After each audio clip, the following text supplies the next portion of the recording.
ಸಮಸ್ತ ಕನ್ನಡಿಗರಿಗೆ ರಾಜವೀರ ಮದಕರಿ ನಾಯಕರ ಒಂದು ಪಟ್ಟಾಭಿಷೇಕ ಏನು ನಡೆದಿತ್ತಲ್ಲ ಆ ದಿನ ಈ ದಿನ ಅದಕ್ಕೆ 7 ಕೋಟೆಯ ಕೊನೆಯ ರಾಜವೀರ ಮದಕರಿ ನಾಯಕ 1754 ಜುಲೈ 1ರಂದು 270 ವರ್ಷಗಳ ಹಿಂದೆ ಸಮಸ್ತ ಚಿತ್ರದುರ್ಗವನ್ನು ಬಹಳ ಅದ್ಭುತವಾಗಿ ಅಭೇದ್ಯವಾಗಿ ಕೋಟೆಯನ್ನು ಕಟ್ಟೋದಕ್ಕೆ ಈ ನಾಡಿಗೆ ಅವರದೇ ಆದಂಥ ಇತಿಹಾಸವನ್ನು ಕೊಟ್ಟ ಮಹಾನ್ ಪುರುಷನ ಒಂದು ಪಟ್ಟಾಭಿಷೇಕ ಆದಂಥ ಒಂದು ಸುದಿನ.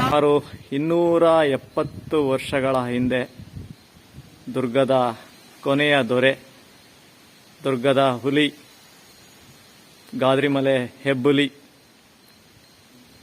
ಈ ಥರದ ಬಹಳಷ್ಟು ಬಿರುದಾಂಕಿತನಾದ ಚಿತ್ರದುರ್ಗ ಅಂದರೆ ರಾಜವೀರ ಮದಕರಿ ನಾಯಕ, ರಾಜವೀರ ಮದಕರಿ ನಾಯಕ ಅಂದರೆ ಚಿತ್ರದುರ್ಗ ಅನ್ನೋ ಒಂದು ಪ್ರಖ್ಯಾತಿಯನ್ನು ಪಡೆದುಕೊಂಡಿದ್ದಂಥ ರಾಜವೀರ ಮದಕರಿ ನಾಯಕನ ಪಟ್ಟಾಭಿಷೇಕ ಸಂಪಿಗೆ ಸಿದ್ದೇಶ್ವರ ದೇವಸ್ಥಾನದ ಆವರಣದ ಒಳಭಾಗದಲ್ಲಿರುವಂಥ ಈ ಒಂದು ಬೃಹದಾದ ಜಗಲಿಯ ಮೇಲ್ಭಾಗದಲ್ಲಿ ಕ್ರಿಸ್ತಶಕ 1754 ಜುಲೈ 1ರಂದು ಇದೇ ಜಗಲಿ ಮೇಲ್ಗಡೆ ರಾಜವೀರ ಮದಕರಿ ನಾಯಕನ ಪಟ್ಟಾಭಿಷೇಕ ಮಾಡಿದಂಥ ಒಂದು ಸುದಿನ.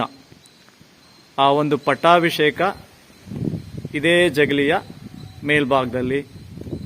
ಸೊ ಈ ಭಾಗದಲ್ಲೆಲ್ಲ ಆಡಿಯನ್ಸ್ ಎಲ್ಲ ಕೂತ್ಕೊಂಡು ಆ ಒಂದು ಪಟ್ಟಾಭಿಷೇಕವನ್ನು ನೋಡ್ತಿದ್ದಂಥ ಸುದಿನ ಆ ದಿನ ಆಗಿತ್ತು. ಸೊ ಪಕ್ಕದಲ್ಲಿ ನೋಡುವಂಥ ಈ ಒಂದು ಹಳೆಯ ಒಂದು ಮರ ಏನು ಕಾಣ್ತಿದೆಯಲ್ಲ, ಇದು ಸಂಪಿಗೆ ಮರ.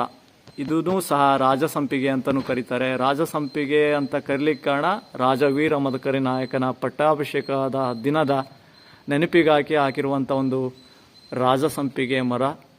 ಆ ರಾಜಸಂಪಿಗೆ ಮರದ ಪಕ್ಕದಲ್ಲಿ ಕಾಣುವಂಥ ಸಿದ್ಧನಾಥ ದೇವಸ್ಥಾನ ಅಥವಾ ಚಂಪಕ ಸಿದ್ಧನಾಥ ದೇವಸ್ಥಾನ ಅಂತಾನೆ ಪ್ರಸಿದ್ಧಿಯಾಗಿರುವಂಥ ಒಂದು ಸಂಪಿಗೆ ಸಿದ್ದೇಶ್ವರ ದೇವಸ್ಥಾನದ ಆವರಣದ ಈ ಒಂದು ಬೃಹದಾದ ಒಂದು ಜಗಲಿಯ ಮೇಲ್ಭಾಗದಲ್ಲಿ ಜುಲೈ 1, 1754 ದಿನ ಸರಿಸುಮಾರು 270 ವರ್ಷಗಳ ಹಿಂದೆ ಇದೇ ಒಂದು ರಾಜಾಂಗಣದ ಜಗಲಿಯ ಮೇಲ್ಭಾಗದಲ್ಲಿ ರಾಜವೀರ ಮದಕರಿ ನಾಯಕನ ಪಟ್ಟಾಭಿಷೇಕ ನಡೆದಂಥ ಒಂದು ಜಾಗ ಆಗಿತ್ತು.